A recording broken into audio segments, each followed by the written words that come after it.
बीते वर्ष नागरिकता कानून का विरोध कर रहे और नॉर्थ ईस्ट को भारत से अलग करने की बात करने वाले जेएनयू के छात्र शर्जील इमाम को अभी कुछ और दिन जेल में ही रहना पड़ेगा। दिल्ली की एक विशेष अदालत ने 2019 में सीएए और एनआरसी के खिलाफ प्रदर्शनों के दौरान कथित रूप से भड़काऊ भाषण देने और लोगों को हिंसा के लिए उकसाने को लेकर जेएनयू के छात्र शर्जील इमाम के खिलाफ दर्ज जो राजद्रोह का मामला है, उसमें कोर्ट ने उन्हें जमानत देने से साफ इनकार कर दिया है।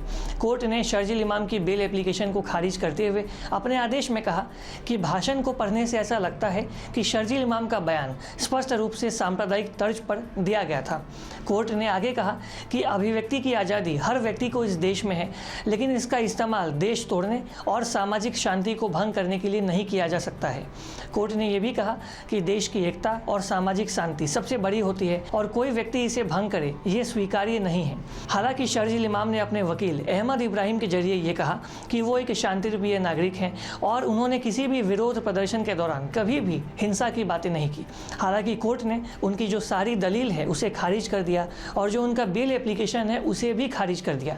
आपको बता दें कि फरवरी 2020 में उत्तर पूर्वी दिल्ली में एक सांप्रदायिक दंगे हुए थे जिसमें कई लोगों की जान चली गई थी।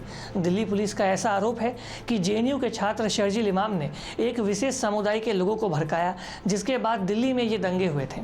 इसी को लेकर दिल्ली पुलिस ने उनके खिलाफ यूएपीए कानून के तहत मामला भी दर्ज किया था, जिसके बाद वो पिछले वर्ष से ही जेल में बंद हैं। आपको बता दें कि शर्जील इमाम बिहार के जहानाबाद के काको के रहने वाले हैं, जबकि उसके पिता अकबर इमाम जेडीयू के नेता रहे हैं।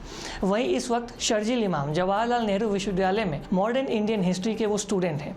इससे पहले वो आईआईटी मुंबई से कंप्यूटर साइंस में ग्रेजुएशन भी कर चुके हैं। फिलहाल शर्जील इमाम का जो परिवार है वो पटना में रहता है। हालांकि ये वही शर्जील इमाम है जिन्होंने पिछले वर्ष नॉर्थ ईस्ट को पूरे भारत से अलग करने की बातें कही थी, जिसके बाद पूरे देश भर में उनका जोरदार विरोध भी हुआ था और इसी को लेकर उनके खिलाफ यूएपीए के तहत मामला भी दर्ज किया गया था, जिसके बाद वो पिछले वर्ष से ही जेल में बंद हैं। और अब इन सब के बीच जो दिल्ली की विशेष अदालत है उन्होंने शर्जील इमाम का जो बेल एप्लीकेशन है उसे खारिज कर दिया है और शर्जील इमाम को कुछ और दिन जेल में ही रहना पड़ेगा।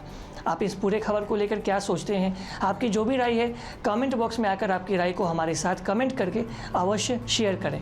और अधिक खबरों के लिए आप लगातार देखते रहिए ईस्ट न्यूज़। हमारे फेसबुक, यूट्यूब, इंस्टाग्राम पेज को आप लाइक करें, शेयर करें और सब्सक्राइब करें। अगर अभी तक आपने कोविड-19 वैक्सीन की डोज नहीं ली है तो हम आपसे अपील करते हैं कि आप वैक्सीन की डोज लें।